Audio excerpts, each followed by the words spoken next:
नमस्कार दोस्तों, आप सभी का नॉवेल बॉय डॉन चैनल पर हार्दिक स्वागत है। आज हम लेकर आए हैं reborn together the untold story के आगे के रोमांचक एपिसोड। यह सिर्फ एक प्रेम कहानी नहीं, बल्कि दो ऐसी आत्माओं की कहानी है जिन्हें किस्मत ने एक बार फिर मिलने का मौका दिया है। पिछले जन्म के अधूरे रिश्ते, अनकहे राज और नए जीवन की शुरुआत। हर मोड़ पर आपको एक नया रहस्य देखने को मिलेगा। अगर आपने पिछले एपिसोड नहीं देखे हैं तो पहले उन्हें जरूर देख लें ताकि कहानी का पूरा आनंद ले सकें। आगे के सभी एपिसोड आपको हमारी प्लेलिस्ट में मिल जाएंगे। और अगर आप पूरी कहानी बिना इंतजार किए सुनना चाहते हैं तो हमारे टेलीग्राम चैनल को ज्वाइन करें। वहां आपको पेड मेंबरशिप और डायरेक्ट एपिसोड्स की सुविधा मिलेगी। अगर आपको हमारी कहानियां पसंद आती हैं तो वीडियो को लाइक करें, चैनल को सब्सक्राइब करें और कमेंट करके जरूर बताइए कि आपको यह कहानी कैसी लग रही है। तो बिना किसी देरी के आइए शुरू करते हैं reborn together the untold story का आज का शानदार एपिसोड।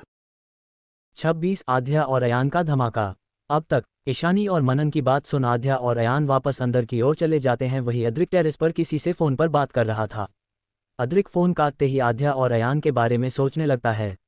आगे आर्यन और रोहन जो ड्रिंक करते हुए अद्रिक को ही देख रहे थे, तभी आर्यन अद्रिक के पास आता है और उसकी तरफ ड्रिंक का ग्लास पकड़ाते हुए कहता है, क्या सोच रहा है? तेरी इनोसेंट बट एंग्री बर्ड कैसे बन गई?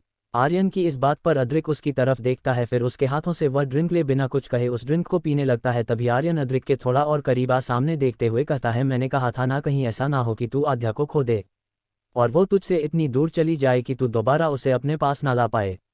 आर्यन की बात पर अद्रिक उसकी तरफ देख कहता है, तुझे बहुत बड़ी गलतफहमी है। मुझे उसे खोने का डर नहीं है, ना ही मुझे उसे पाने की चाहत है।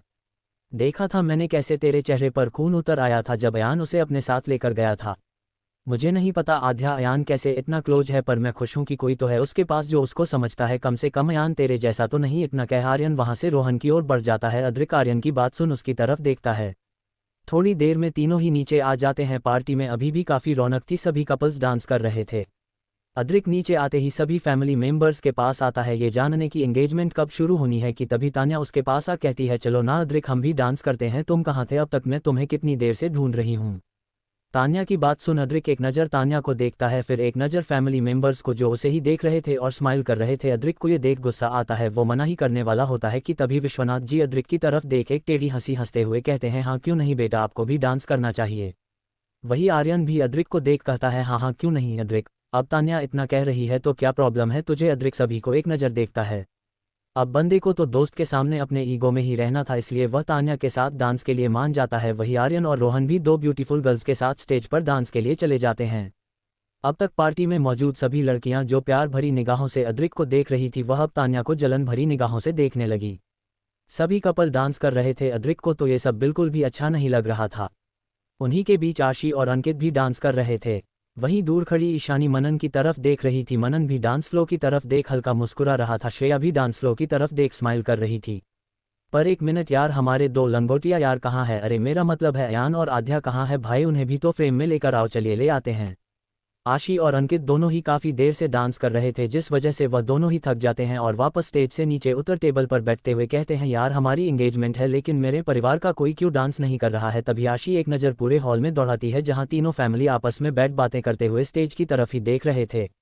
वही राखी जी और अर्पिता जी कीर्ति जी को एंगेजमेंट रिंग दिखा रही थी, जिसे देखो स्माइल कर रही थी। आशी को कहीं भी अयान नहीं दिखता। तभी आशी अंकित की तरफ देख थोड़ा उदास मन से कहती है, यार मैं चाहती थी पार्टी काफ़ी धमाकेदार हो, पर यहाँ तो। इतना बोल ईशानी चुप हो जाती है। वहीं ईशानी की यह बात ईशानी और अंकित के पीछे वाले टेबल पर बैठे अयान और आध्या सुन लेते हैं, जो दोनों ही बड़े मजे से पनीर टिक्का खा रहे थे, क्योंकि दोनों ही एक नंबर के भुक्कड़ हैं। उनके लिए पेट पूजा फिर काम दूजा। जैसे ही वह दोनों ईशानी की बात सुनते हैं उसकी तरफ देखने लगते हैं। ईशानी और अंकित का सर दूसरी तरफ था, इस वजह से वह दोनों ही इन दोनों को नहीं देख पाए थे। पर यहाँ आध्या और अयान आशी की बात सुन एक दूसरे को अपनी आंखों से कुछ इस तरह देखते हैं मानो कह रहे हो, चल यार कुछ धमाकेदार किया जाए, वैसे भी बड़ा दिमाग खराब हो गया है। जैसा आप कहे खाने की भुक्कड़ सिंह क्यों नहीं? अबे चुप कर, तू सबसे बड़ा भुक्कड़ है। मैंने अभी तक सिर्फ 3 प्लेट ही खाए हैं, लेकिन तेरा चौथा प्लेट है। मैडम मेरा तीसरा है, आपका 5वां है। क्या बकवास कर रहा है? आध्या कहती है, अच्छा चल छोड़, माना मैं खाती हूँ, कोई बात नहीं, अब दुनिया में आए हैं तो खाए बगैर थोड़े ना रहेंगे। हाँ हाँ क्यों नहीं? अयान आध्या की बात पर हाँ में सिर हिलाते हुए कहता है। तभी आध्या एक्साइटेड होते हुए कहती है, चल डीजे वाले को पकड़, कहाँ है डीजे वाला? इतना के दोनों ही अपने हाथ में हाथ लिए खड़े हो दूसरी तरफ जाने लगते हैं। इधर अक्ष को किसी का कॉल आ रहा था, वह जल्दी से कॉल पिक करने के लिए बाहर गार्डन एरिया की साइड आ जाता है। वहीं दूसरी तरफ अद्रिक जो कब से बोर हो रहा था, जैसे ही म्यूजिक स्टॉप होता है वह स्टेज से नीचे उतर जाता है। उसे तान्या से घंटा फर्क नहीं पड़ता था, तान्या को अद्रिक यूं ही छोड़कर नीचे उतर चुका था, जिसे देख आर्यन भी नीचे आ जाता है। अब अद्रिक को ताना मारने के लिए या उसका भी मन नहीं था ये तो मुझे भी नहीं पता ही। अब जहां दो दोस्त ना हो वहां तीसरा क्यों रहेगा। रोहन भी अपने साथ डांस कर रही लड़की का हाथ चूमते हुए उसे बाई का इशारा कर वहां से चला जाता है। म्यूजिक स्टॉप होते ही लगभग सभी कपल्स नीचे उतर चुके थे कि तभी सारी हालों की लाइट बंद हो जाती है। लगभग 20 सेकंड के अंधेरे के बाद हाल के बिल्कुल सेंटर में लगे स्टेज के ऊपर एक फ्लैशलाइट ऑन होती है, जहां एक लड़का और एक लड़की खड़े थे। दोनों ही बैक साइड से काफ़ी अच्छे लग रहे थे क्योंकि ये दोनों कोई और नहीं हमारे अयान और आद्या ही थे। अयान का रॉयल ब्लू कलर फ्लैशलाइट में और भी चमक रहा था, वही आद्या का ब्लैक कलर का गाउन जिसमें वह सच की परी लग रही थी। उन दोनों को ही देख अब तक पार्टी में जो अद्रिक और तान्या को देख लड़कियां जेलेस हो रही थी, वह एक बार फिर आद्या को देख जेलेस होने लगती है। वही सारे लड़के भी अयान को ही देख जेलेस फील कर रहे थे। तभी 3, 2, 1 के साथ म्यूजिक स्टार्ट होता है। एक एक थमके पे 100 टालियन हिले जब लग तेरा हिलती है बालियन। एक एक थमके पे 100 टालियन हिले जब लग मेरा हिलती है बालियन। एक एक थमके पे 100 टालियन हिले जब लग तेरा हिलती है बालियन। 24 घंटे मुंडे रैंड मेरे आएगा पीछे, मेरे आएगा पीछे, मेरे आएगा पीछे। जाद हाई हील टे नाचे तन टू बड़ी जाचे, हाई हील टे नाचे ता टू बड़ी जाचे। जाद हाई हील टे नाचे टू बड़ी जाचे। अयान और आद्या की केमिस्ट्री और डांस मूव्स देखकर सभी लोग हैरान थे, सभी लोगों के मुंह खुले के खुले थे। वही आशी तो बेहद खुश हो रही थी और अपनी जगह से खड़ी हो जोर जोर से क्लैप कर रही थी। सभी फैमिली मेंबर्स भी आद्या और अयान को देख रहे थे। तभी दूसरा सॉन्ग प्ले होता है जिसमें अयान और आद्या की काफ़ी मस्करी भी होती है। उनके फनी मोमेंट्स देख हाल में आए सभी गेस्ट काफ़ी खुश हो रहे थे, साथ ही में एंजॉय भी कर रहे थे, मानो अचानक से ही सोई हुई पार्टी में जान आ गई थी। तभी दूसरा सॉन्ग स्टार्ट होता है। तेरे ना दिया धुमन पे गयान टू चंडीगढ़ टॉनाई नी, चंडीगढ़ टॉनाई नी। तेनू देख के होके भरदे ने खड़े चौकन विच ट बहीनी। थोड़ी टे काला तिल कुड़िए, थोड़ी टे काला तिल कुड़िए। जौन दागे चांद द टुकड़े टे, थोड़ी टे काला तिल कुड़िए, थोड़ी टे काला तिल कुड़िए। जौन दागे चांद द टुकड़े टे। तेनू काला चश्मा। तान्या जो अदरक के बगल में जाकर खड़ी हो गई थी, उसे काफ़ी एम्बेरसमेंट फील हो रही थी। अधिक को यूं छोड़कर चले जाने की वजह से वह आद्या और अयान को यूं देख अपनी मुठ्ठियां भींच लेती है। अयान को यूं आद्या के साथ देख न जाने क्यों तान्या को और भी ज़्यादा गुस्सा आ रहा था। वही अद्रिक भी अयान और आद्या को देख अपनी आंखें बड़ी किए बस उन्हीं की तरफ देख रहा था। आद्या के चेहरे की स्माइल, वही आद्या के डांस मूव्स काफ़ी थे अद्रिक और बाकी सबके होश उड़ाने के लिए। इधर आद्या और अयान तो डांस में मग्न थे। तेनू काला चश्मा जैचडा ए गोरे मुखड़े टे। तेनू काला चश्मा जैचडा ए गोरे मुखड़े टे। तेनू काला चश्मा जैचडा ए गोरे मुखड़े टे। तेनू काला चश्मा काला काला। गाना खत्म होते ही आद्या और अयान अपनी जगह पर खड़े हो सभी की ओर देखते हैं क्योंकि सभी जोर जोर से उन्हें चीयर कर रहे थे। वही आशी अंकित को देख एक्साइटमेंट से कहती है कहाँ थे अब तक ये दोनों, ओ माय गॉड मजा आ गया। श्रेया अभी उन्हीं के पास खड़ी थी। श्रेया को भी दोनों का ही डांस काफ़ी पसंद आया, दोनों ही काफ़ी अच्छे लग रहे थे। श्रेया को भी अयान और आद्या को देख काफ़ी खुशी हो रही थी। अब बस इसके मन में कोई गलतफहमी ना जागे दोस्तों, है ना ही। वही सभी फैमिली मेंबर्स भी हैरान भी थे, साथ ही खुश भी थे। हैरान इसलिए क्योंकि आद्या को आज से पहले उन्होंने ऐसा करते नहीं देखा था, ना ही अयान को, और खुश इसलिए क्योंकि सभी हमेशा से चाहते थे अयान और आद्या की दोस्ती हो, जो कि सच हो रही थी, इसलिए वह सब कुछ थे। वहीं पार्टी में मौजूद सभी गेस्ट, चाहे वह ओल्ड हो, चाहे वह यंगस्टर्स हो, चाहे वह मिडल एज हो, सभी डांस देख खुश थे और आद्या और अयान की तारीफ किए जा रहे थे। 27 धमाका पार्ट 2। अब तक आद्या और अयान स्टेज पर परफॉर्म कर रहे थे, वही सभी उन्हें देख रहे थे। कुछ लोग हैरान थे तो कुछ लोग खुश, किसी की आंखों में नफरत की जलन थी तो किसी की आंखों में प्यार वाली जलन उर्फ पजेशन। आगे आद्या और अयान दोनों ही स्टेज पर खड़े थे, वही सभी उन्हें देख चीयर कर रहे थे। सभी लोग वंस मोर चिल्लाते हैं। आद्या और अयान एक दूसरे की तरफ देख रहे थे, वह दोनों ही कुछ इशारा करते हैं कि तभी म्यूजिक स्टार्ट होता है। 3, 2, 1 स्वर स्वर स्वर। आद्या और अयान दोनों ही डांस करते हुए काफ़ी कूल लग रहे थे, वहीं उनके साथ उनके बैकग्राउंड डांसर भी स्टेज पर तबाही मचा रहे थे। इस गाने पर तो डांस देखकर सभी लोग बेसुध होकर स्टेज के और भी करीब आ जाते हैं। वही श्रेया, अंकित और आशी तीनों ही स्टेज की ओर बढ़ जाते हैं कि तभी सॉन्ग चेंज होता है। सॉन्ग सुनते ही आशी भी अंकित और श्रेया के साथ स्टेज पर चली जाती है। वही पार्टी में आए कुछ नौजवान भी स्टेज की ओर चले जाते हैं। आद्या और अयान को देख तो मानो पार्टी में खलबली ही मच गई थी। डांस स्टेज जो ज़्यादा नहीं सिर्फ एक सीढ़ी जितना ऊंचा था और काफ़ी बड़ा था, जिस वजह से सभी स्टेज पर आ डांस करने लगते हैं। सॉन्ग नंबर 2 स्वर स्वर स्वर। ये भी ना जाने वो भी ना जाने, नैनों के रंग नैना जाने। मिला जो संग तेरा, उड़ा पतंग मेरा, हवा में होके मलंग। जग के कोई रीत ना जाने, मैं तू बस तेरी हुई दीवानी। मिला जो संग तेरा, उड़ा पतंग मेरा, हवा में होके मलंग। मैं छोड़ आई घर बार मेरा ओ मखना वे मखना, ए फ्लैट टू हाई है संसार मेरा ओ मखना वे मखना, ये पागल सा है प्यार मेरा ओ मखना वे मखना। मैं छोड़ आई घर बार मेरा ओ मखना, मैं छोड़ आई घर बार मेरा ओ मखना वे मखना, ए फ्लैट टू हाई है संसार मेरा, जीरो मखना वे मखना, ये पागल सा है प्यार मेरा ओ मखना वे मखना। मैं छोड़ आई घर बार मेरा ओ मखना। आध्या डांस करते हुए श्रेया को देखती हैं, वही श्रेया को अयान की तरफ देखता देख आध्या स्माइल करते हुए अयान को श्रेया की तरफ पुश कर देती है। अयान सीधा जाकर श्रेया से टकराता है, वही श्रेया गिरने ही वाली थी कि तभी अयान उसे कमर से थाम लेता है। तभी सॉन्ग ट्रैक बदलता है और दूसरा सॉन्ग प्ले होने लगता है। स्वर स्वर स्वर स्वर, मेरी बेचैनियों को चैन मिल जाए, तेरा चेहरा जब नजर आए, तेरा चेहरा जब नजर आए, मेरी हर एक तड़प को सुकून मिल जाए, तेरा चेहरा जब नजर आए, तेरा चेहरा जब नजर आए। आध्या अयान और श्रेया को देख एक छोटी सी मुस्कान लिए अंकित और आशी के पास जा डांस करने लगती है कि तभी म्यूजिक स्टॉप होता है और एक न्यू सॉन्ग प्ले होता है। स्वर स्वर स्वर स्वर, मतलबी हो जा जरा मतलबी, दुनिया की सुनता है क्यों, खुद की भी सुन ले कभी। इस सॉन्ग को सुनते ही अयान और श्रेया का ध्यान एक दूसरे से हट जाता है, वहीं दूसरी तरफ अयान की नज़रें आध्या पर जाती है। तभी अयान श्रेया का हाथ पकड़ अंकित, आशी और आध्या के पास आते हुए अपना हाथ हवा में उछालते हुए सभी लोग डांस करने लगते हैं।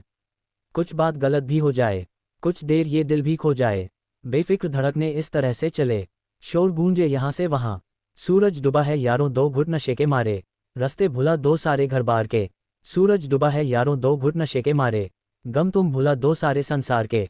आई होप आप सभी ने डांस स्टेप सोच लिया होगा। अयान श्रेया तीनों ही एक साथ डांस कर रहे थे, वही आशी और अंकित भी अपने डांस में मग्न थे। सभी को डांस करता देख और आध्या को इतना खुश और एंजॉय करता देख यहाँ तान्या जी के तो होश ही उड़े थे, साथ ही में उनके नाखून उसके हाथों में धंसते जा रहे थे, उसने इतनी जोर से अपनी मुट्ठियां बंद की हुई थी। वहीं दूसरी तरफ अद्रिक, जिसे अयान और आध्या को देख ना जाने क्यों अजीब सा फील होने लगा था, ऊपर से उन दोनों को साथ देख, दोनों की ही केमिस्ट्री देख अद्रिक के दिल में तो सैलाब सा उठ रहा था। उसे ऐसा लग रहा था मानो उसकी कोई बहुत ही कीमती चीज़ उससे दूर जा रही है। वहीं दूसरी तरफ अक्ष भी बाहर से अपना फ़ोन कॉल अटेंड कर अंदर आता है कि तभी कुछ ही मिनट में हॉल का तो पूरा माहौल ही बदल गया था। तभी अक्ष की नज़रें स्टेज पर जाती है जहां सभी लोग मजे में लीन हो डांस कर रहे थे। अक्ष की नज़रें आध्या पर जाती है, आध्या को देख एक पल के लिए तो अक्ष की आंखें भी बड़ी हो जाती है, वो मन ही मन कुछ सोचने लगता है। तभी म्यूजिक स्टॉप हो जाता है, सभी एक जोर से क्लैपिंग करते हैं। सभी फैमिली मेंबर्स भी काफ़ी खुश थे, उन्हें उम्मीद नहीं थी कि पार्टी इतनी मज़ेदार होगी, ना ही किसी और को। वही आध्या और अयान को देखने में ही अद्रिक इतना खोया था कि उसके फ़ोन कॉल पर न जाने कितने फ़ोन्स आए थे, पर उसने एक भी कॉल पिक नहीं किया क्योंकि उसका पूरा ध्यान तो आध्या और अयान पर था। उसका तो मन कर रहा था आध्या के पास जाने का और भी बहुत कुछ करने का, पर बंदा बड़ा सेल्फ कंट्रोल्ड है। वहीं दूसरी तरफ हाल में म्यूजिक स्टॉप हो चुका था, वहीं आध्या और अयान भी वहां से दूसरी ओर बढ़ रहे थे कि तभी आशी उन्हें देख कहती है, भाई प्लीज वंस मोर। आशी की बात सुन आध्या और अयान दोनों ही एक दूसरे का चेहरा देखने लगते हैं। दोनों की चेहरे पर थकान साफ नजर आ रही थी, वह दोनों ही एक दूसरे को देखते हुए ही आंखों आंखों में कुछ इशारा करने लगते हैं, मानो कह रहे हो नहीं यार मुझे नहीं होगा। तभी आध्या आशिक की तरफ बत्ती सी भी खाते हुए कहती है, अरे अरे सर का सारा आज ही ना चलोगे तो सगाई क्या कल करोगी, और प्लीज़ कुछ संगीता बाकी फंक्शंस के लिए भी बचा लो। ही आध्या की बात सुनो ईशानी बच्चों की तरह मुंह बनाते हुए कहती हैं, आप ठीक कहा। इतना कहा सभी लोग स्टेज से जाने लगते हैं। आशी अंकित सीधा अपनी फैमिली के पास आते हैं क्योंकि एंगेजमेंट स्टार्ट ही होने वाली थी। भाई श्रेया और आध्या आयन तीनों ही एक टेबल पर बैठ जाते हैं और हौंफते हुए जूस पीने लगते हैं। To be continue. 28 daring Aadhya कहाँ गई आध्या। आगे कुछ देर बाद एंगेजमेंट स्टार्ट हो गई थी। आध्या और अयान भी अपनी जगह पर बैठे सभी चीजें देख रहे थे। वहीं दूसरी तरफ खुराना पैलेस के बैक साइड कुछ गार्ड्स जिन्होंने काले कपड़े पहने थे और सभी का चेहरा पूरा ढका हुआ था, उनके हाथों बड़ी बड़ी बंदूकें थी। तभी उन्हीं में से एक शख्स जो शायद इन सभी का लीडर था, सभी को पता है न क्या करना है, कोई भी गलती नहीं होनी चाहिए, बॉस हम लोगों पर पूरी नज़र रखे हैं। इतना कह वो आदमी और उसके साथी हमें सिर हिला पैलेस के अंदर जाने लगते हैं। वहीं दूसरी तरफ हाल में सभी लोग हाल क्यों उस एरिया में इकट्ठा थे जहां पर एंगेजमेंट होनी थी। राजपूत फैमिली और खुराना फैमिली दोनों ही अंगूठी एक्सचेंज करते हैं और आशी और अंकित दोनों ही एक दूसरे को रिंग पहनाते हैं। उनकी रिंग पहनाते ही हाल में जोर से क्लैपिंग होती है। वहीं दूर खड़े आध्या और अयान भी क्लैप कर रहे थे। रिंग एक्सचेंज होने के बाद आध्या और अयान दोनों में अपनी जगह से उठ आशी अंकित के पास जा उन्हें कॉन्ग्रेचुलेट करते हैं। वहीं दोनों को देख आशी आध्या के कानों में कहती है, थैंक यू दी, आपने इस पार्टी में आग लगा दी, बाय गॉड मजा आ गया। आध्या आशी की बात सुन खुश होते हुए स्माइल करती है। तभी आध्या को महसूस होता है उसने कुछ ज़्यादा ही जूस पी लिया है और अब उसे टॉयलेट जाना है। आध्या तुरंत वहां से वॉशरूम की ओर बढ़ जाती है। सभी आशी और अंकित को कंग्रेचुलेट कर रहे थे। वहीं तान्या भी आशी और अंकित के पास आ उन्हें कंग्रेचुलेट करती है। वहीं दूसरी तरफ अद्रिक और दूसरी तरफ अक्ष दोनों के ही चेहरे पर परेशानी भरे भाव थे। दोनों ही अपने फ़ोन पर किसी से बात कर रहे थे। तभी अद्रिक की दूसरी तरफ का इंसान कहता है, सर कुछ प्रॉब्लम हो गई है, मुझे लगता है सीसीटीवी फुटेज में कोई प्रॉब्लम हुई है। वहीं दूसरी तरफ अक्ष के फ़ोन पर भी कुछ ऐसे ही बातें चल रही थी। अक्ष और अद्रिक जो आमने सामने ही फ़ोन पर बात कर रहे थे, दोनों की ही नज़र अचानक ही एक दूसरे से टकराती है। दोनों के ही आंखों में सेम एक्सप्रेशन थे। उन्हें देखने से लग रहा था मानो दोनों एक ही चीज़ के बारे में परेशान थे। तभी हाल में एक तेज आवाज़ गूंज जाती है जो किसी और की नहीं उसी शख्स के बंदूक की थी। इस आवाज़ को सुन सभी लोगों की नज़रें हाल के दरवाजे की तरफ जाती है जहां से करीब 10 से 15 लोग अंदर की ओर अपनी बंदूक ताने आ रहे थे। उनके बाकी सभी लोग हाल में ही चारों तरफ छुपे हुए थे। अक्ष और अद्रिक की नज़रें जैसे ही इन सभी पर जाती है, दोनों ही एक दूसरे को देखते हैं। अक्ष तो एक खतरनाक लुक दे रहा था, वही अद्रिक भी कम नहीं था, वह भी अक्ष को अपनी जलती आंखों से देख रहा था। दोनों की आंखों में गुस्सा था, पर दोनों में से कोई भी नहीं सोचेगा कि आगे क्या करना है, बस आंखों से ही एक दूसरे को ब्लेम कर रहे थे। तभी अक्ष अपने फ़ोन पर बात करने लगता है, वही अद्रिक भी अपने फ़ोन पर दोबारा बात करने लगता है। अद्रिक के फ़ोन पर दूसरे तरफ का शख्स कहता है, सर मैंने आपको काफ़ी बार कॉल किए थे पर आपने कॉल पिक नहीं किया। तभी अद्रिक उस शख्स की बात सुन कहता है, मुझे 10 मिनट में सारी सिचुएशन बताओ, और हाँ किसी को कोई हार्म नहीं होना चाहिए। सर बस थोड़ी देर, हम जल्दी ही सारी सिचुएशन हैंडल कर आपको इन्फॉर्म करते हैं। फ़ोन करते ही अद्रिक अपना फ़ोन पॉकेट में रख अक्ष को देखता है। वही अक्ष भी फ़ोन करते ही धीरे धीरे कदमों से अद्रिक के पास आ कहता है, अगर उसे कुछ भी हुआ ना तो मैं तुम्हें जिंदा नहीं छोड़ूंगा। अद्रिक की आंखों में अक्ष का तो कोई डर नहीं था, मगर अक्ष की कही हुई बात का डर साफ दिख रहा था। अद्रिक बस एक नज़र अक्ष को देख अपनी नज़रें उन काले कपड़े पहने इंसानों पर डालता है। अक्ष और अद्रिक को यूं बेफिक्र होकर बात करता देखा उनमें से कुछ लोग अद्रिक और अक्ष की तरफ आते हैं और उन्हें गन पॉइंट पर लेते हुए एक तरफ खड़ा कर देते हैं। वही आर्यन, रोहन और अयान सभी ने गन पॉइंट पर रखा हुआ था। कुछ ही देर में हाल में हड़कंप मच जाती है, सभी डरे से हमें एक तरफ खड़े थे। वहीं खुराना फैमिली, सिंघानिया फैमिली और राजपूत फैमिली भी ये देख हैरान हो जाते हैं। किसी को भी समझ नहीं आता आखिर ये लोग हैं कौन और यहाँ क्या करने आए हैं। सबसे बड़ी बात, खुराना की सिक्योरिटी को तोड़ना इतना आसान नहीं है। सब इसी बात को लेकर और भी ज़्यादा हैरान थे। बेचारी चुड़ैल तानिया तो चूहिया की तरह एक टेबल के नीचे छुपी हुई थी। ईशानी भी तान्या के साथ ही थी। वही अयान भी जैसे ही यह सब देखता है उसे कुछ याद आता है। तभी वह अपने चारों ओर देखने लगता है, उसे आध्या कहीं भी नजर नहीं आती। तभी अयान मन ही मन कहता है, शिट यार इतनी बड़ी बात हम कैसे भूल गए। उफ अब क्या करूं। अयान गन पॉइंट पर था, इस वजह से वह उठ भी नहीं सकता था आध्या को ढूंढने के लिए। तभी अयान कुछ सोचता है, वह अपने फ़ोन से आध्या को एक मैसेज टाइप कर सेंड कर देता है। अयान को याद आता है ये सभी लोग यहाँ किस लिए आए हैं, इसीलिए वह आध्या को ढूंढ रहा था। अक्ष तो मन ही मन बस इतना ही कह रहा था, प्लीज़ प्रिंसेस जहाँ भी हो सेफ रहना। अद्रिक के एक तरफ अयान था तो दूसरी तरफ रोहित के दूसरी तरफ अक्ष था, वही अयान की दूसरी तरफ आर्यन था। कुल मिलाकर कहूँ दोस्तों तो यहाँ ये पांचों लड़के जानते हैं ये लोग कौन हैं। तभी रोहित हल्का सा अद्रिक की ओर झुकते हुए कहता है, आई होप यार वह लड़की यहाँ ना आए, कहीं डर की छुपी है तो प्लीज़ वहीं बैठी रहे, बाहर ना आए। रोहित की यह बात अयान भी सुनता है, अक्ष भी और आर्यन भी। वही उनके सामने खड़े अंकित और आशी, वो भी गन पॉइंट पर थे। वह दोनों भी रोहित की बात सुन मन ही मन कहते हैं, काश आध्या दी यहाँ ना आए। वही इन सब से विपरीत होकर हमारे अयान बाबू सोच रहे थे कि काश जल्दी से उनकी दोस्त आध्या यहाँ आ जाए, क्योंकि वो जानता है उसकी दोस्त के आगे ये भाड़े के टट्टू ज़रा भी नहीं टिकने वाले। वही टेबल के नीचे छुपी तान्या और ईशानी डरी सहमी धीमी धीमी आवाज़ में एक दूसरे से इन लोगों के बारे में पूछ रही थी। तान्या कहती है, ये लोग आखिर है कौन और यहाँ क्या करने आए हैं। तान्या की बात पर ईशानी थोड़ा इरिटेट होते हुए कहती है, आर यू मैड तान्या, मुझे कैसे पता होगा मेरे क्या मामा लग रहे हैं। खुराना पैलेस में कोई कैसे अटैक कर सकता है, अक्ष भाई की पर्सनल सिक्योरिटी, वही अद्रिक के इतनी बड़े बड़े सिक्योरिटी एजेंट्स, उनके होते हुए ये लोग अंदर कैसे आए। तान्या की बातों पर ईशानी सिर्फ नामे सिर हिला देती है। वही अक्ष और अद्रिक दोनों ही एक ग्रीन सिग्नल का वेट कर रहे थे, जैसे ही उनके एजेंट उन्हें कॉल करेंगे वैसे ही वह समझ जाएंगे कि सभी सेफ है। वहीं दूसरी तरफ आध्या जो वॉशरूम में अपना टच अप कर रही थी, सुराना पैलेस के सभी वॉशरूम और रूम साउंड प्रूफ के, जिस वजह से आध्या को बाहर हो रही चीज़ों का कोई अंदाजा नहीं था। वह जल्दी से अपना लिपस्टिक लगाकर उसे वापस बैग में रखती है और अपना फ़ोन निकालती है जो काफ़ी देर से टिंग टिंग हो रहा था। आध्या अपना फ़ोन निकाल सबसे पहले अयान का मैसेज देखती है। मैसेज पढ़ते ही आध्या की आंखें पहले तो बड़ी हो जाती है, वह खुद से ही कहती है, ओ शिट तो ये भूल रहे थे हम। पर फिर उसके चेहरे पर एक शातिर मुस्कान आ जाती है। एक डेविल हंसी हंसते हुए आध्या सामने मिरर की ओर देखते हुए कहती है, चलो प्यारी बहना तुम्हें भी थोड़ा डर का स्वाद चखाया जाए, तुमने आज तक आध्या को बड़ा डराया है ना, आज तुम्हारी बारी है डरने की। आज डराऊंगी, कल तुम्हें सबकी नज़रों से गिराऊंगी। इतना कह आध्या अपना बैग उठा धीरे धीरे वॉशरूम से बाहर अपनी नज़रों को चौकन्ना रखते हुए जाने लगती है। थोड़ा ही आगे चलने पर आध्या को दो लोग चेहरे पर मास्क लगाए और पूरे काले कपड़े पहने दिखते हैं। उन्हें देख आध्या छुप जाती है। वह दोनों शख्स आगे की ही ओर बढ़ रहे थे, तभी आध्या नीचे बैठ जाती है और जैसे ही वह दोनों शख्स वहां से गुजरते हैं आध्या अपना पैर अड़ाकर उन्हें नीचे गिरा देती है।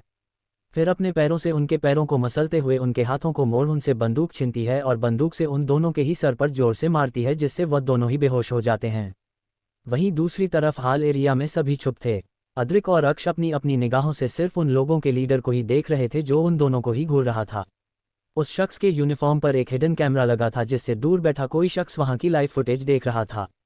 अद्रिक की आंखों में उबलता खून देख तो वह शख्स भी एक पल के लिए काम जाता है। अद्रिक की नॉर्मल आंखें ही काफ़ी थी किसी के भी शरीर में कंपन पैदा करने के लिए।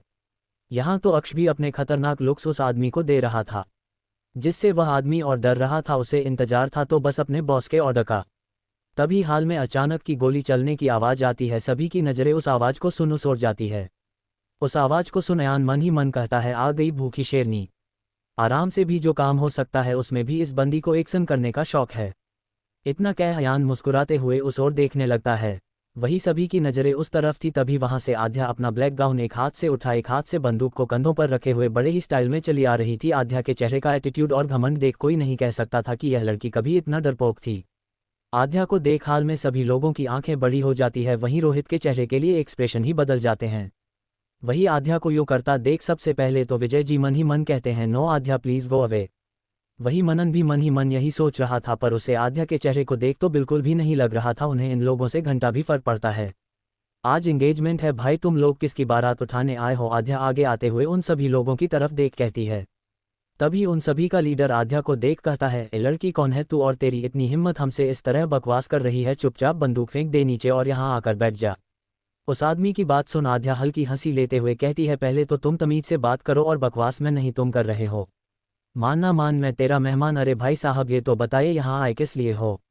आध्या की इस बात पर वह आदमी गुस्से से दांत भींचते हुए कहता है, तुझे इससे क्या मतलब है? चुपचाप जो कहा जा रहा है वो कर और अपनी जगह पर आकर बैठ जा, वरना क्या कर लोगे? आध्या की इस बात पर वह आदमी अयान और रोहित को अपनी जगह से उठा अयान के सिर पर गन पॉइंट करते हुए कहता है, इधर बैठ जा वरना इनकी जान चली जाएगी। हाँ तो मार दो, मुझे कोई फर्क नहीं पड़ता।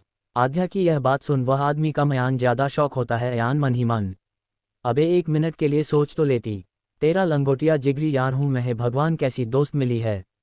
तभी आध्या आगे कहती है, मार दो उसे। वह आदमी अपनी बंदूक को पकड़ते हुए अयान के सिर पर लगाता है कि तभी अयान कहता है, अरे भाई वेट, आप उसकी बात पर मुझे क्यों मार रहे हो? आपको पता है ये लड़की बिल्कुल पागल है, इसके पास जो बंदूक है बिल्कुल नकली है, इससे ये खेलती है, इसका खिलौना है ये, आप ज़्यादा सीरियस मत लो। अयान की बातों में वह आदमी अयान की तरफ देख रहा था कि तभी आध्या अपनी बंदूक से उस आदमी के हाथ पर शूट कर देती है। उस आदमी की बंदूक उसके हाथ से नीचे गिर जाती है। वह अपनी कलाई पकड़कर दर्द से कराहने लगता है। अयान जल्दी से वह बंदूक उठा लेता है और उस आदमी पर पॉइंट कर देता है, पर तभी वो आदमी अपने एक्सप्रेशंस को नॉर्मल कर हंसते हुए कहता है, अगर तुमने मुझे मारा तो हाल में मौजूद एक शख्स को मेरे आदमी छोड़ेंगे नहीं। तभी आध्या उस आदमी की तरफ बढ़ते हुए कहती है, तो एक काम करते हैं ना, 50-50 कर लेते हैं। बता दो तुम यहाँ क्यों आए हो? हमें मिस्टर अद्रिक खुराना की होने वाली फियांसे को अपने साथ ले जाने का ऑर्डर मिला है। इतना सुनते ही हाल में मौजूद सभी लोग हैरान परेशान हो जाते हैं। तभी आध्या सार्कास्टिकली हंसते हुए पूरे हॉल में एक नज़र दौड़ाती है कि तभी उसे टेबल के नीचे से एक कपड़े का छोटा सा टुकड़ा दिखाई देता है, जिसे देख आध्या मन ही मन हंसते हुए उस ओर बढ़ जाती है। आध्या को उस ओर जाता देख सभी लोग देखते हैं। तभी आध्या टेबल का कपड़ा हटा टेबल के नीचे से तान्या को बाहर निकालती है और उसका हाथ पकड़ खींचते हुए उस आदमी के पास लेकर आती है। तान्या रोते हुए कहती है, ये तुम क्या कर रही हो? आध्या छोड़ो मुझे। तान्या भी टेबल के नीचे से सभी बातें सुन रही थी। जैसी ही उसने ये सुना कि यह लोग अद्रिक की फांसी को उठाने आए हैं, उसके गले से तो आवाज़ ही नहीं निकल रही थी। पर यहाँ तो आध्या उसे खुद इन गुंडों के पास छोड़ने आई थी, जिस वजह से उसके चेहरे पर पसीना, आंखों से आंसू और शरीर कांपने लगता है। आध्या उसका हाथ एक झटके में उस आदमी के पास ला छोड़ देती है। ये रही अद्रिक खुराना की होने वाली फियांसे, ले जाओ इसे, क्योंकि इसे बचाने के लिए यहाँ कोई नहीं है। तभी सिंघानिया परिवार आध्या को देख हैरान रह जाता है। वह आध्या जो हमेशा तान्या की सेफ्टी का कितना ख्याल रखती थी। हालांकि सब जानते थे आध्या तान्या का खुद से भी ज़्यादा ख्याल रखती थी, ना कि तान्या की तरह सिर्फ दिखाती थी कि वह आध्या का ख्याल रखती है। विजय जी अपनी जगह से खड़े होते हुए कहते हैं, नहीं तुम ऐसा नहीं कर सकते। विजय जी की बात सुनी तान्या उनकी तरफ रोते हुए देख कहती है, डैड प्लीज़ मुझे बचाइए, ये लड़की पागल हो गई है। आप देख रहे हैं ना, एक बार फिर ये वही कर रही है। तान्या की इस लाइन को सुन आध्या थोड़ा गुस्से भरी आवाज में उस गुंडे की तरफ देख कहती है, अब तुम जिसे लेने आए थे मैं तुम्हें उसे पकड़ा रही हूं, तो चुपचाप लो और चलते बनो, और अगर कोई बीच में बोले तो तुम जानते हो क्या करना है। ये बात आध्या विजय जी की तरफ देख कहती है। आज आध्या की आंखों में विजय जी को सच में नफरत दिख रही थी। विजय जी को उन्हें गुंडों में से एक आदमी वापस से नीचे बैठा देता है और उनके सर पर बंदूक दान देता है। विजय जी हताश मां के साथ एक नज़र आध्या को देख नीचे बैठ जाते हैं और किसी सोच में डूब जाते हैं। आध्या जानती थी ये लोग किसी को भी सूट नहीं करने वाले, क्योंकि यह चीज़ अयान और आध्या ने नोबेल में पढ़ी थी। आध्या अयान को सिर्फ इतना ही पता था कि यहाँ पर अदरिक खुराना की फांसी को ये लोग लेने आते हैं। यहाँ तक कि आध्या और अयान को ये भी पता था अदरिक और अक्ष दोनों ने ही अपने बॉडीगार्ड को इन आदमियों का सफाया करने में लगा रखा था। आध्या को तो सिर्फ तान्या को डराना था, इसीलिए वह ये सब कर रही थी। उसे पता था अभी कुछ ही देर में क्या होने वाला है। बाकी यह लोग कौन है, कहाँ से आए हैं, किसके कहने पर और क्या दुश्मनी है उनकी, ये सब आध्या अयान नहीं जानते हैं। वहीं दूसरी तरफ पूरे मैंशन में डार्क ब्लू कलर की यूनिफॉर्म पहने लगभग 100 लोग पूरे पैलेस को घेरे हुए थे। सभी की यूनिफॉर्म पर के का साइन बना हुआ था।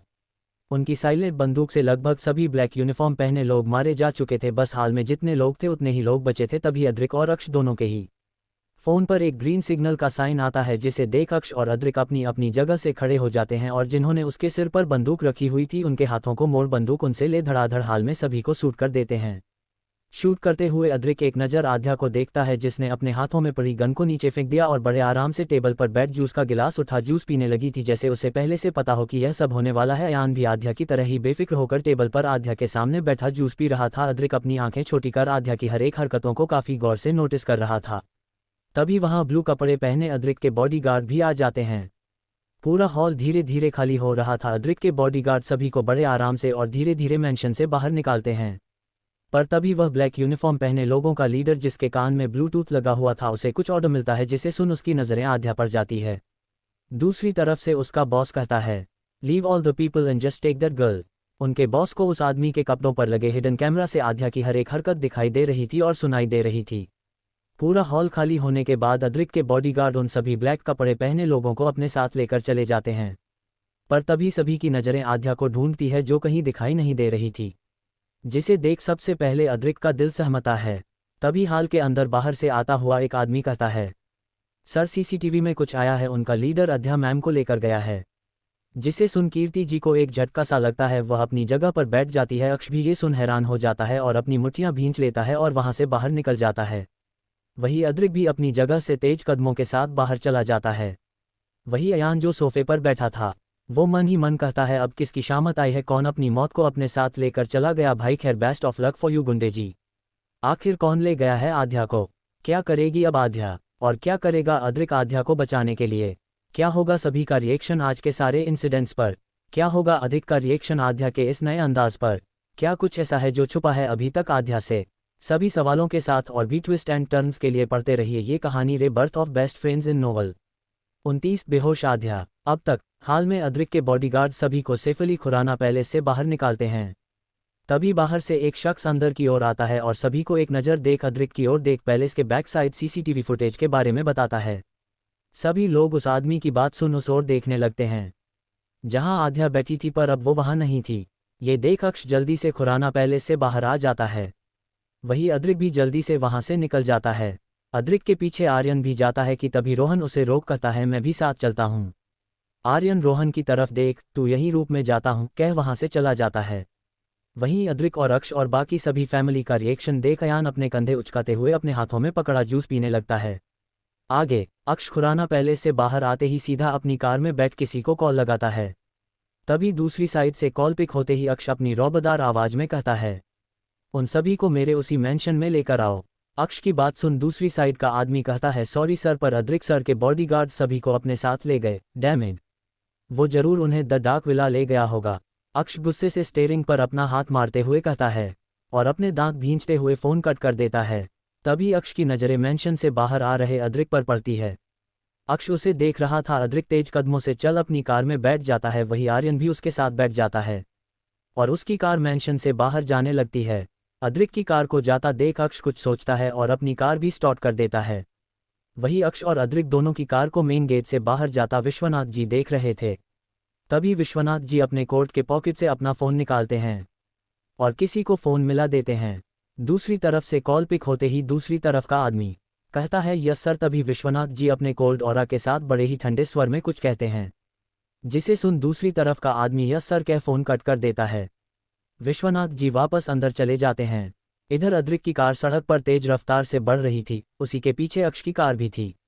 कुछ देर में वह दोनों ही कार एक बड़ी ही सुनसान सी जगह में एंटर करती है। अद्रिक की कार एक बड़े से विला के अंदर एंटर करती हैं। उस विला के चारों तरफ काले कपड़े पहने, आंखों पर काले चश्मे चढ़ाए बॉडी बिल्डर टाइप्स बॉडीगार्ड्स तैनात थे, जो दिखने में काफ़ी ट्रेंड थे। सभी के हाथों में बंदूक थी। विला पूरी तरह से सफ़ेद रंग में रंगा था, पर उस विला के ऊपर बड़े बड़े अक्षरों में लिखा था द डार्क विला। अद्रिक की कार जैसे ही विला में एंटर करती है, एक बॉडीगार्ड आकर अद्रिक के साइड के कार का डोर ओपन करता है। अद्रिक बाहर निकल सीधा विला में एंटर करता है। आर्यन भी अद्रिक के पीछे जाता है। तभी वहां एक और कार एंटर होती है। ये किसी और की नहीं, अक्ष की ही थी, पर वहां खड़े कोई भी बॉडीगार्ड अक्ष को अंदर जाने से नहीं रोकते, ना ही उसे देख कुछ कहते हैं। अब ऐसा क्यों था यह आपको आगे पता चल जाएगा। अक्ष भी अपने तेज कदमों से अंदर चला जाता है। दूसरी तरफ उसी घने जंगलों में छुपा वो बंगलू, उसके अंदर एक ब्लैक कलर की कार एंटर करती। तभी उसमें से एक शख्स बाहर आता है और बैक साइड का दरवाज़ा ओपन कर अंदर से एक लड़की को बाहर निकालता है, जो शायद बेहोश थी। वह आदमी उसे अपने कंधे पर उठा लेता है और अंदर लेकर चला जाता है। अंदर आते ही वो आदमी उस लड़की को हाल के सोफे पर लगभग पटकते हुए फेंक देता है। जी हाँ, आप लोग अब तक तो समझ ही गए होंगे, ये लड़की कोई और नहीं हमारी आध्या ही थी, जो इस वक्त बेहोश थी। वरना मजाल है अगर आध्या होश में होती तो ये आदमी उसे छू भी पाता। तभी उसे हाल के सीढ़ियों से दो शख्स, जिनमें से एक में इस वक्त एक ब्लैक कलर का बिजनेस सूट पहना था, तो दूसरे में एक वाइट कलर की शर्ट और नीचे से ब्लैक कलर की पैंट पहनी थी। ये दोनों कोई और नहीं अनिकेत और अभिनय थे। अभिनय को देख हाल में खड़ा आदमी, जो सभी गुंडों का लीडर था, वह थोड़ा हौंकते हुए आवाज में कहता है, सर आपने जैसा कहा था मैं लड़की को ले आया। इतना कह उस आदमी के दिमाग में कुछ घूमने लगता है। Flashback Khurana palace. अद्रिक के सभी बॉडीगार्ड सभी को बाहर निकाल रहे थे। जैसे ही इस आदमी को उसके बॉस का ऑर्डर मिलता है, वह एक नज़र आध्या को देखता है। यान जैसी ही जूस लेने वहां से बार काउंटर की तरफ जाता है कि तभी यह आदमी सबकी नज़रों से बचकर जमीन पर से ही रेंगते हुए आध्या के पास जाता है और उसके सर पर अपनी पॉकेट से एक छोटी बंदूक निकाल आध्या के सिर के पीछे मार देता है। सभी की नज़रें गुंडों और अद्रिक के बॉडीगार्ड्स पर थी। इसी बीच वो आदमी पैलेस के बैक साइड से आध्या को लेकर चला जाता है। Flashback and. ये सीन याद करते ही उस आदमी के चेहरे पर टेढ़ी स्माइल आ जाती है। उसी स्माइल के साथ वो आदमी अभिनय को देख कहता है, पर सर यह अद्रिक खुराना की होने वाली फियांसे नहीं है। जिसे सुन अनिकेत हैरान होते हुए पूछता है, क्या? तभी वह अभिनय की तरफ देखता है। अभिनय के चेहरे पर कोई भी भाव नहीं थे। तभी अनिकेत उस आदमी को देखकर कहता है, और हमारे बाकी लोग कहाँ हैं? तभी वह आदमी कहता है, सर उन्हें तो अद्रिक ने अपने कब्जे में ले लिया, मैं भी अपनी जान बचाकर आया हूँ। उस आदमी का इतना ही कहना था कि अनिकेत उस आदमी की ओर देख गुस्से से कहता है, क्या बकवास कर रहे हो? अगर उनमें से किसी ने भी यहाँ का पता बक दिया तो? तभी वह आदमी कहता है, सर आप फिक्र मत कीजिए, मेरे बहुत ही ट्रेंड बॉडीगार्ड है, इतनी आसानी से वह मुंह नहीं खोलेंगे। उस आदमी की बात सुन अनिकेत मन ही मन कहता है, तुम अद्रिक को जानते नहीं हो, सच उगलवाना उसके लिए कोई बड़ी बात नहीं है। इतना सोच अनिकेत एक नज़र उस आदमी को देखता है, फिर एक नज़र अभिनय की तरफ देख कहता है, पर तूने इसे क्यों उठाया? ये तो अद्रिक की फियांसे नहीं है। अनिकेत की बात सुन अभिनय एक नज़र अनिकेत को देखता है, फिर आध्या की ओर अपनी नज़रें घुमा एक तिरछी स्माइल देता है, जैसे उसके मन में कुछ चल रहा हो। तभी वह आगे कहता है, तुझे पता है ये कौन है? अभिनय थोड़ा रुकते हुए कहता है, अक्ष खुराना की जान, उसकी छोटी बहन आध्या सिंघानिया। अभिनय की बात सुन अनिकेत, आध्या को देखो, ऐसा क्या? तो यह है वो छुई मुई लड़की उर्फ गुड़िया। सच में देखने में काफ़ी खूबसूरत और मासूम है। तभी वह आदमी अनिकेत की बात सुन मन ही मन कहता है, छुई मुई और मासूम कहाँ से? वहीं अनिकेत इतना बोल जोर जोर से हंसने लगता है। वो अपनी हंसी रोक उस आदमी की ओर देख कहता है, इसे अब तक होश क्यों नहीं आया? अनिकेत की बात सुन वह आदमी अनिकेत की तरफ देख कहता है, सर बड़ी ही खूंखार लड़की है, अगर इसके सिर पर वार नहीं करता तो यहाँ तक नहीं ला पाता। उस आदमी की बात को मजाक में लेते हुए अनिकेत फिर से हंसने लगता है। वही अभिनय धीरे धीरे अपने कदम सीढ़ियों से नीचे की ओर लेने लगता है और उस सोफे के पास आ खड़ा हो जाता है जहां आध्या बैठी थी। उसका सर सोफे के बैक साइड पर झुका हुआ था। To be continued. उंगली से दाहिनी ओर इशारा, उंगली से दाहिनी ओर इशारा, उंगली से दाहिनी ओर इशारा, उंगली से दाहिनी ओर इशारा, उंगली से दाहिनी ओर इशारा, उंगली से दाहिनी ओर इशारा, उंगली से दाहिनी ओर इशारा। 30 द डार्क विला। आगे वहीं दूसरी तरफ द डार्क विला में अद्रिक अंदर आते ही उस बड़े से विला के ग्राउंड एरिया के तरफ बनी एक लंबी सीढ़ियों से नीचे उतर बेसमेंट में आता है, जो काफ़ी बड़ा और खतरनाक दिख रहा था। उस बेसमेंट में काफ़ी सारे बड़े बड़े कमरे थे, जिनमें से एक कमरे के बाहर अद्रिक खड़ा था। तभी एक आदमी वो दरवाज़ा खोलता है। अद्रिक अंदर आता है। अंदर आते ही अद्रिक सामने की और अपनी किंग साइज चेयर पर किसी राजा की तरह पैर पर पैर चढ़ाए बड़े ही एटीट्यूड में बैठ जाता है। अद्रिक के साथ आर्यन भी अंदर की ओर आ जाता है। अंदर आते ही अद्रिक की तो नहीं पर हाँ आर्यन की आंखें जरूर बड़ी हो जाती है, क्योंकि सामने ही उन सभी काले कपड़े पहने गुंडों को जिन्होंने अभी थोड़ी देर पहले खुराना पैलेस में अटैक किया था, उन सभी लोगों को बेहिसाब टॉर्चर किया जा रहा था, जिसे देख आर्यन की पलकें एक पल के लिए तो झपकना ही भूल जाती हैं। तभी उन्हीं में से एक आदमी आकर अद्रिक के सामने खड़ा हो कहता है, सर हमने बहुत कोशिश की पर इनमें से कोई भी अपना मुंह खोलने को तैयार नहीं है। उस इंसान की बात सुन अद्रिक के जबड़े कस जाते हैं। तभी अद्रिक उन सभी गुंडों को एक नज़र देख अपनी चेयर के सामने रखा टेबल पर से एक बड़ा ही धारदार चाकू उठाता है और अपनी जगह से खड़ा हो सीधा उनमें से एक गुंडे के पास जा उसकी एक उंगली को बड़ी बेरहमी से काट देता है, जिसे देख वहां पर लगभग अधमरी हालत में पड़े सभी गुंडों की आंखें बड़ी हो जाती है। वैसे तो उन्हें बहुत ही ज़्यादा टॉर्चर किया गया था, पर अद्रिक के आने से एक खतरनाक सा ऑरा वहां फैल गया था, मानो सभी के अंदर डर सा पैदा हो गया हो, क्योंकि वहां पर मौजूद सभी अद्रिक खुराना के डार्क साइड से बखूबी रूबरू थे, जो एकदम बेरहम था। अद्रिक उस आदमी की दूसरी उंगली काटने ही वाला था कि तभी उनमें से एक आदमी कहता है, सर मैं बताता हूँ, प्लीज़ हमारे साथ ऐसा कुछ मत कीजिएगा। अद्रिक अपने हाथ वही रोक देता है और जाकर सीधा अपनी किंग साइज चेयर पर वापस से बैठ जाता है। वो आदमी आगे बोलना स्टार्ट करता है। उस आदमी की बात सुन अद्रिक अपनी जगह से खड़ा हो वहां से जा ही रहा था कि तभी सामने उसे अक्ष दिखाई देता है। वैसे तो अद्रिक जानता था अक्ष उसके पीछे ही है, इसीलिए उसे कुछ फर्क तो नहीं पड़ा। वहीं आर्यन अक्ष को देख हैरान था। तभी अक्ष अद्रिक की आंखों में देख अपने शब्दों को चबाते हुए कहता है, मैं अपनी बहन को खुद बचा सकता हूं, तुझे जाने की कोई ज़रूरत नहीं है। इतना कह अक्ष पीछे मुड़ा ही था कि अद्रिक की आवाज़ आती है, वो मेरी भी कुछ लगती है। कुछ नहीं लगती वो तेरी समझ। अक्ष अद्रिक की बात पर गुस्से में पीछे मुड़ते हुए कहता है, दूर रह मेरी बहन से। इतना कह अक्ष वहां से चला जाता है। वही अद्रिक भी बिना अक्ष की बात पर ध्यान दिए वहां से चला जाता है। वहीं आर्यन भी अद्रिक के साथ जाने लगता है। अक्ष ने उस गुंडे की सारी बात सुनी। अक्ष अपनी कार में बैठ अपनी कार को फुल स्पीड में दौड़ाते हुए डाक विला से बाहर निकल जाता है। वही अद्रिक भी फुल स्पीड में अपनी कार को स्टार्ट कर विला से बाहर निकल जाता है। कुछ ही देर में उनकी गाड़ी सड़क पर तेजी से जा रही थी। ना तो अक्ष पीछे था, ना ही अद्रिक, दोनों की कार बराबरी पर थी। कुछ ही देर में अक्ष अद्रिक की कार उसी सुनसान जंगलों के बीच बने बंगलों से थोड़ा दूर रुकती है। तीनों ही बाहर आते हैं। ना तो अक्ष अद्रिक पर ध्यान दे रहा था, ना ही अद्रिक अक्ष पर। वही आर्यन जो बीच में था, उन दोनों को ही देख मन ही मन कहता है, मकसद एक ही है पर रास्ते दोनों के अलग ही रहते हैं हमेशा। इतना कह आर्यन अद्रिक और अक्ष के पीछे जाने लगता है। वही अक्ष जिसके कानों में ब्लूटूथ था, वह उसी पर किसी से कहता है, एक बार मैं अपनी प्रिंसेस को सेफली निकाल लूँ, उसके बाद तुम सबको क्या करना है तुम्हें पता है ना। अक्ष की बात सुन कॉल की दूसरी तरफ का इंसान यस सर कह फ़ोन कट कर देता है। इधर खुराना पैलेस में सभी तरफ सन्नाटा सा छाया था। हाल में सभी लोग चुपचाप बैठे थे। वहीं कीर्ति जी की आंखों से झरझर आंसू बह रहे थे। वहीं विजय जी को भी बहुत ही ज्यादा घबराहट हो रही थी। एक तो वैसे ही आध्या ने उनके मन में एक अजीब सा गिल्ट पैदा कर दिया था, जो अभी और बढ़ने वाली थी। पर अभी फिलहाल तो आध्या का सोचकर ही विजय जी काफी घबराए हुए थे और मन ही मन कह रहे थे, एक बार उनकी प्रिंसेस सही सलामत उनके पास वापस आ जाए। विजय जी को कहीं ना कहीं ये भी पता था अक्ष कुछ ना कुछ करके आध्या को लेकर आएगा। वहीं दूसरी तरफ तान्या ऐसा माहौल और विजय जी को इतना परेशान देख अपने दांत भींचने लगती है। वही तान्या को देख दूर खड़ा रोहन मन ही मन कहता है, आध्या से ज्यादा डरपोक बिल्ली और छुई मुई तो ये तान्या है। वहीं दूसरी तरफ एक टेबल पर बैठा अयान बड़े ही गौर से कुछ सोच रहा था। कहीं ना कहीं उसे आध्या की फिक्र तो थी, पर वह आध्या को सबसे बेहतर जानता था, इसलिए उसे ज्यादा फिक्र तो नहीं थी। पर तभी उसके पास श्रेया आती है और अयान को इतना चिल देख उससे कहती है, तुम्हें आध्या की कोई फिक्र नहीं, तुम ऐसे कैसे इतना रिलैक्स बैठ सकते हो। अयान श्रेया की बात पर अपने एक्सप्रेशंस को नॉर्मल करते हुए कहता है, भला मैं क्यों चिंता करूं, और मैं तो कहता हूं ये लोग भी क्यों इतनी चिंता कर रहे हैं। श्रेया अयान की बात पर थोड़ा चिढ़ते हुए कहती है, तुम आध्या का दोस्त होने का सिर्फ दिखावा करते हो। इतना कह श्रेया वहां से दूसरी तरफ चली जाती है। पर वही विश्वनाथ जी के फ़ोन पर किसी का फ़ोन आता है। वह जल्दी से अपने फ़ोन पर फ्लैश हो रहे नाम को देख कॉल पिक करते हैं। कॉल पिक करते ही दूसरी तरफ का इंसान कहता है, सर आध्या मैम की लोकेशन अद्रिक सर ने ढूंढ निकाली, मैं आपको लाइव फुटेज भेजता हूँ। इतना कह वो शख्स फ़ोन कट कर देता है। वही विश्वनाथ जी फ़ोन करते ही हाल में लगे बड़े से टीवी के पास जाते हैं और उस टीवी में अपने फ़ोन से कुछ करने लगते हैं।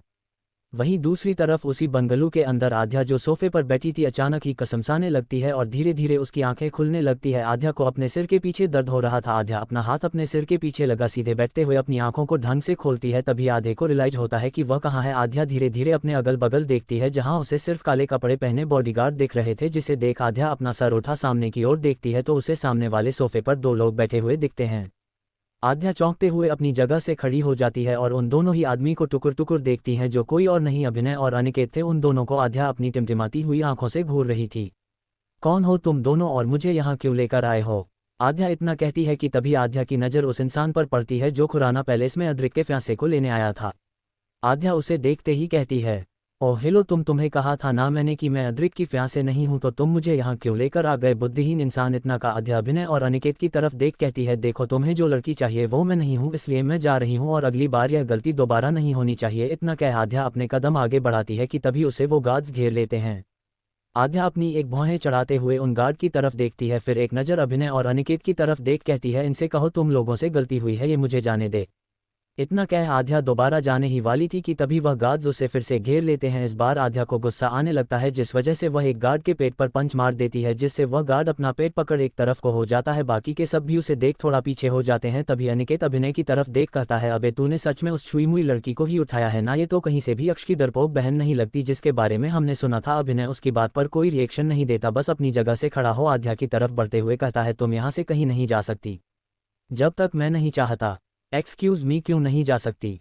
आध्या की बात सुन अभिनय अपने दांत भींचते हुए आध्या के और करीब आते हुए कहता है, क्योंकि जब तक मैं तुम्हारे भाई अक्ष और उस अद्रिक खुराना से बदला नहीं लेता, अपनी हर एक चीज़ का बदला और अपनी हर एक चीज़ वापस नहीं ले लेता का, तब तक तुम तो क्या तुम्हारी परछाई भी यहाँ से बाहर नहीं जाएगी। What the hell? आध्या कहती है। आध्या थोड़ा फ्रस्ट्रेटेड होते हुए कहती है, देखो जहाँ तक बात है ना मेरे भाई से बदला लेने की, तो मेरे होते हुए तुम ऐसा कभी कर नहीं सकते, क्योंकि मैं अपने भाई की स्ट्रेंथ हूँ, कमज़ोरी नहीं। और रही बात अद्रिक खुराना की, तो देखो उससे तुम्हारा कोई भी मैटर हो, मुझे उससे कोई फ़र्क नहीं पड़ता, क्योंकि वह मेरे लिए तो यहाँ नहीं आने वाला, ना ही मेरी वजह से वह तुम्हें कुछ देने वाला है। बाकी अगर तुमने मुझे किडनैप किया है तो प्लीज़ फिरौती के लिए सिंघानिया मेंशन फ़ोन मत करना, ओके? मैं तुम्हें मेरे दोस्त का नंबर दूंगी, प्लीज़ उसे कॉल करना, वह मेरे लिए अपनी जान भी दे सकता है। आध्या बड़े बेफिक्र अंदाज में ये सब कहती है, और लास्ट वाली लाइन तो आध्या मुस्कुराते हुए कहती है, जिसे देख और सुन वहां खड़ा हर एक इंसान अजीब से एक्सप्रेशन दे रहा था, मानो हंसना चाह रहे हो पर ऐसी बचकानी बातों पर गुस्सा भी आ रहा हो। इस तरह का एक्सप्रेशन था सभी के चेहरों पर वहीं 4 लोग और भी थे जो आध्या की होश में आने से लेकर अभी तक की सभी बातों को बड़े ही गौर से सुन रहे थे।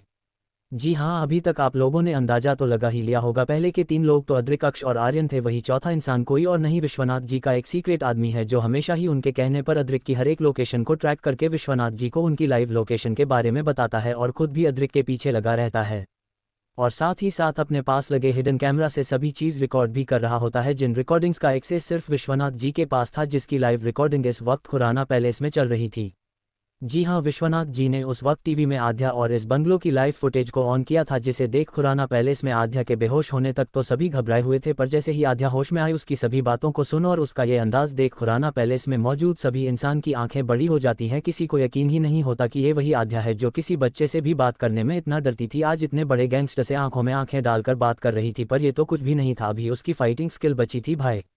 To be continued. उंगली से दाहिनी ओर इशारा, उंगली से दाहिनी ओर इशारा, उंगली से दाहिनी ओर इशारा, उंगली से दाहिनी ओर इशारा, उंगली से दाहिनी ओर इशारा, उंगली से दाहिनी ओर इशारा। दोस्तों, उम्मीद है आपको reborn together the untold story का आज का एपिसोड पसंद आया होगा। अगर आपको ये कहानी अच्छी लगी हो तो वीडियो को लाइक करें, चैनल को सब्सक्राइब करें और अपनी राय कमेंट में ज़रूर बताएं। आपके कमेंट और सपोर्ट से हमें ऐसे ही बेहतरीन एपिसोड लाने की प्रेरणा मिलती है। इस कहानी के अगले सभी एपिसोड आपको हमारे चैनल की प्लेलिस्ट में मिल जाएंगे। अगर आप पूरी कहानी बिना इंतजार किए सुनना चाहते हैं तो हमारे टेलीग्राम चैनल को जरूर ज्वाइन करें, वहां आपको मेंबरशिप और डायरेक्ट एपिसोड्स की सुविधा मिल जाएगी। अभी लॉन्च ऑफर चल रहा है, इसलिए आप कम कीमत में पूरी कहानी का आनंद ले सकते हैं। तो मिलते हैं अगले रोमांचक एपिसोड में, तब तक के लिए अपना ख्याल रखें। धन्यवाद।